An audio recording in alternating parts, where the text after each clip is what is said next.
नमस्कार, good morning. आप देख रहे हैं डीडी न्यूज। आपके साथ मैं हूं गौरव श्रीवास्तव और मेरे साथ मेरे सहयोगी अतुल हैं, जो कि सांकेतिक भाषा के जरिए आपको खबरों से रूबरू करवाएंगे।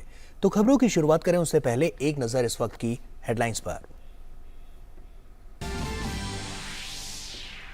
प्रधानमंत्री नरेंद्र मोदी कर्नाटक, तमिलनाडु, आंध्र प्रदेश और तेलंगाना का करेंगे दौरा। केंपेगौड़ा अंतर्राष्ट्रीय हवाई अड्डे के टर्मिनल 2 का करेंगे उद्घाटन।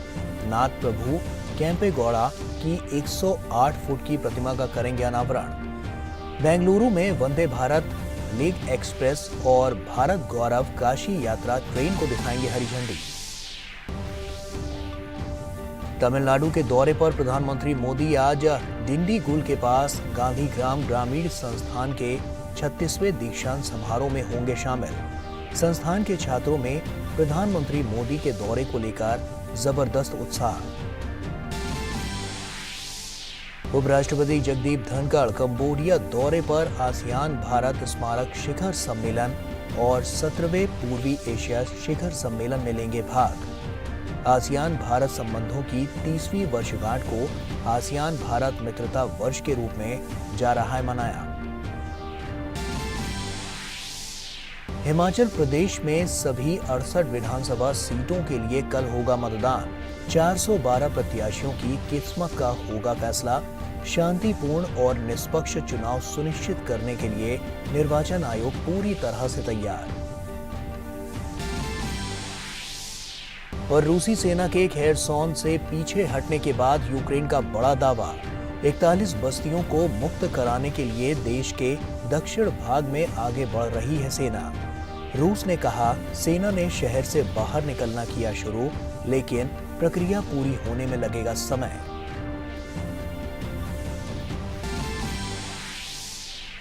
एशियाई मुक्केबाजी चैंपियनशिप में आज 5 भारतीय महिला मुक्केबाज फाइनल में स्वर्ण के लिए करेंगी मुकाबला। मुक्केबाज शिव थापा भी पहुंचे फाइनल में। शनिवार को करेंगे उज्बेकिस्तान के अब्दुल्लाव रुसलान का सामना।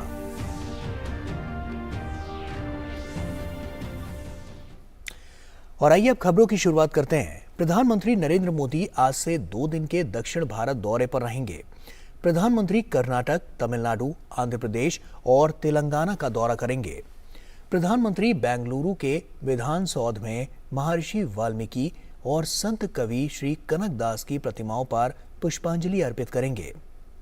प्रधानमंत्री बेंगलुरु के केएसआर रेलवे स्टेशन पर वंदे भारत एक्सप्रेस और भारत गौरव काशी दर्शन ट्रेन को हरी झंडी दिखाएंगे। प्रधानमंत्री केंपेगौड़ा अंतर्राष्ट्रीय हवाई अड्डे के टर्मिनल 2 का उद्घाटन करेंगे, जिसे लगभग 5,000 करोड़ रुपए की लागत से बनाया गया है। ये टर्मिनल इस हवाई अड्डे की यात्री क्षमता को लगभग 2.5 करोड़ की मौजूदा क्षमता से दोगुना करके 5 से 6 करोड़ यात्री प्रति वर्ष कर देगा। टर्मिनल 2 को बेंगलुरु की गार्डन सिटी के प्रति एक ट्रिब्यूट के तौर पर डिजाइन किया गया है और इसके यात्री अनुभव को बगीचे में टहलने जैसा बनाने का उद्देश्य है। यात्रीगण यहां 10,000 से अधिक वर्ग मीटर की हरी दीवारों, हैंगिंग गार्डन और बाहरी उद्यानों में से गुजरेंगे। इसके बाद दोपहर करीब 12 बजे प्रधानमंत्री नाथ प्रभु केंपेगौड़ा की 108 फुट की कांस्य प्रतिमा का अनावरण करेंगे। ये बेंगलुरु के विकास की दिशा में शहर के संस्थापक नाथ प्रभु केंपेगौड़ा के योगदान की स्मृति में बनाई जा रही है। और प्रधानमंत्री नरेंद्र मोदी तमिलनाडु का भी दौरा करेंगे। प्रधानमंत्री दोपहर करीब 3:30 बजे तमिलनाडु के डिंडीगुल के पास गांधीग्राम ग्रामीण संस्थान का भी दौरा करेंगे। प्रधानमंत्री गांधीग्राम ग्रामीण संस्थान के 36वें दीक्षांत समारोह में शामिल होंगे। दीक्षांत समारोह में 2018 से 19 और 2019 से 20 के बैच के 2,300 से अधिक छात्रों को वो डिग्री प्राप्त करेंगे। वहीं गांधीग्राम ग्रामीण संस्थान परिसर में स्थित गांधी संग्रहालय अपने में इतिहास लिए समेटे है। इस पुस्तकालय में अश्वेतों के गांधी कहे जाने वाले मार्टिन लूथर किंग भी गांधी जी के बारे में अध्ययन करने आए थे। वहीं प्रधानमंत्री के दौरे को लेकर संस्थान के छात्र उत्साह से लबरेज हैं। और शनिवार को प्रधानमंत्री आंध्र प्रदेश के विशाखापट्टनम में कई परियोजनाओं का उद्घाटन और शिलान्यास करेंगे। प्रधानमंत्री 10,500 करोड़ रुपए से अधिक की परियोजनाओं की आधारशिला रखेंगे और राष्ट्र को समर्पित करेंगे। वे 6 लेन के ग्रीनफील्ड रायपुर विशाखापट्टनम आर्थिक गलियारे के आंध्र प्रदेश खंड की आधारशिला रखेंगे। इसे 3,750 करोड़ रुपए से अधिक की लागत से बनाया जाएगा। ये आर्थिक गलियारा छत्तीसगढ़ व ओडिशा के औद्योगिक नोड्स से लेकर विशाखापट्टनम बंदरगाह और चेन्नई कोलकाता राष्ट्रीय राजमार्ग के बीच तेजी से संपर्क प्रदान करेगा। प्रधानमंत्री विशाखापट्टनम में कॉन्वेंट जंक्शन से शीलानगर जंक्शन तक एक समर्पित पोर्ट रोड की आधारशिला भी रखेंगे। प्रधानमंत्री आंध्र प्रदेश में ओएनजीसी की यू फील्ड ऑन शोर डीप वाटर ब्लॉक परियोजना राष्ट्र को समर्पित करेंगे, जिसे 2,900 करोड़ रुपए से अधिक की लागत से विकसित किया गया है। प्रधानमंत्री करीब 450 करोड़ रुपए की लागत से बनने वाले विशाखापट्टनम रेलवे स्टेशन के पुनर्विकास की आधारशिला रखेंगे। ये पुनर्विकसित स्टेशन प्रतिदिन 75,000 यात्रियों को सेवाएं देगा और आधुनिक सुविधाएं प्रदान करके यात्री अनुभव में सुधार करेगा। प्रधानमंत्री विशाखापट्टनम फिशिंग हार्बर के आधुनिकीकरण और उन्नयन की आधारशिला भी रखेंगे। उन्नयन और आधुनिकीकरण के बाद इस फिशिंग हार्बर की हैंडलिंग क्षमता 150 टन प्रतिदिन से दोगुना होकर लगभग 300 टन प्रतिदिन हो जाएगी। और वहीं प्रधानमंत्री शनिवार दोपहर करीब 3:30 बजे तेलंगाना के रामागुंडम में RFCL संयंत्र का दौरा करेंगे। रामागुंडम में 9,500 करोड़ रुपए से अधिक की कई परियोजनाओं का लोकार्पण और शिलान्यास करेंगे। प्रधानमंत्री रामागुंडम में उर्वरक संयंत्र राष्ट्र को समर्पित करेंगे। रामागुंडम परियोजना की आधारशिला भी 7 अगस्त 2016 को प्रधानमंत्री द्वारा रखी गई थी। उर्वरक संयंत्र के पुनर्द्वार के पीछे प्रेरणा दरअसल शक्ति यूरिया के उत्पादन में आत्मनिर्भरता प्राप्त करने का प्रधानमंत्री का विजन है। रामागुंडम संयंत्र प्रतिवर्ष 12.7 LMT स्वदेशी नीम कोटेड यूरिया उत्पादन उपलब्ध कराएगा। ये परियोजना Ramagundam fertilizers and chemical limited के तत्वाधान में स्थापित की गई है, जो national fertilizers limited, engineers India limited और fertilizer corporation of India limited की एक संयुक्त उद्यम कंपनी है। इस RFCL प्लांट को गैस की आपूर्ति जगदीशपुर, फूलपुर, हल्दिया पाइपलाइन से की जाएगी। ये संयंत्र तेलंगाना राज्य के साथ साथ आंध्र प्रदेश, कर्नाटक, छत्तीसगढ़ और महाराष्ट्र में किसानों को यूरिया उर्वरक की पर्याप्त और समय पर आपूर्ति सुनिश्चित करेगा। प्रधानमंत्री Bhadrachalam road Sathupalli rail line राष्ट्र को समर्पित करेंगे, जिसे लगभग 1,000 करोड़ रुपए की लागत से बनाया गया है। इसके साथ ही वो 2,200 करोड़ रुपए से अधिक की विभिन्न सड़क परियोजनाओं का शिलान्यास भी करेंगे। और यहां वक्त हो चला एक छोटे से ब्रेक का, जल्द लौटते हैं।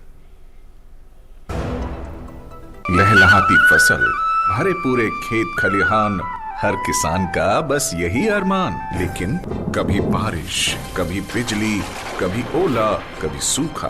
प्रकृति का तो नहीं, मगर नुकसान का उपाय है। AIC से फसल बीमा। Agriculture insurance company of India limited, AIC। तो ब्रेक के बाद एक बार फिर से आप सभी का स्वागत है। आइए खबरों में आगे बढ़ते हैं। हिमाचल की सभी 68 विधानसभा सीटों पर एक चरण में कल वोट डाले जाएंगे। शांतिपूर्ण और निष्पक्ष चुनाव सुनिश्चित करने के लिए निर्वाचन आयोग भी पूरी तरह से तैयार है।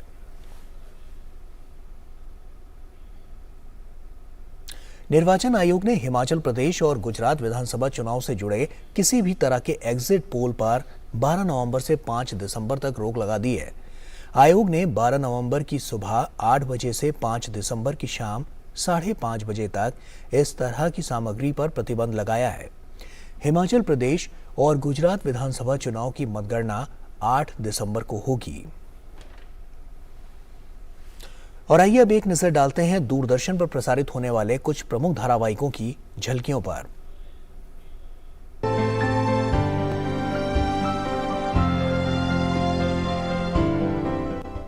नमस्कार, आप देख रहे हैं डीडी प्रीमियर्स और आपके साथ मैं हूं शहला निगार। अपने इस खास प्रोग्राम में हम बात करते हैं दूरदर्शन के विभिन्न नेटवर्क्स पर प्रसारित होने वाले शानदार धारावाहिकों की। तो सबसे पहले आइए बात करते हैं धारावाहिक कॉर्पोरेट सरपंच की।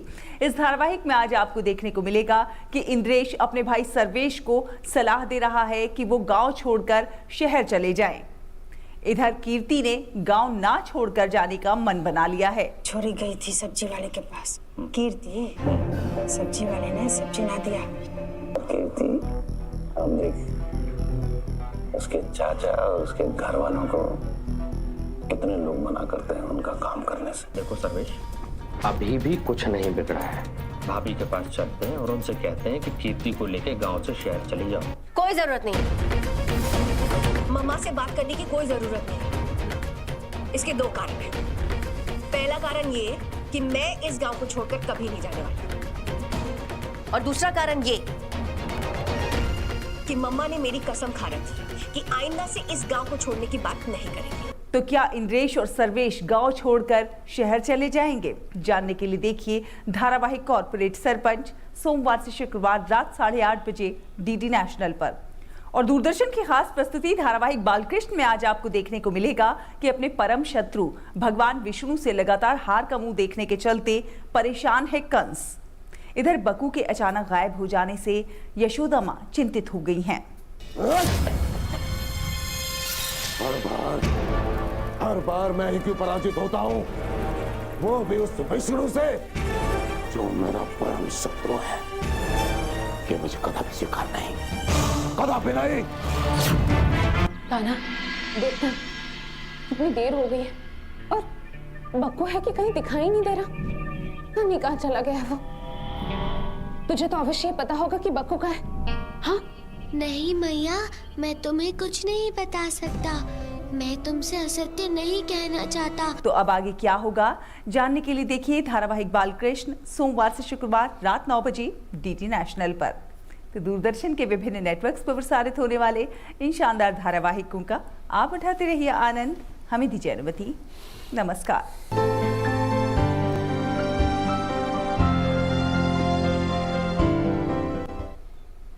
और इसी के साथ फिलहाल इतना ही। हमें और हमारी पूरी टीम को दीजिए इजाजत। नमस्कार।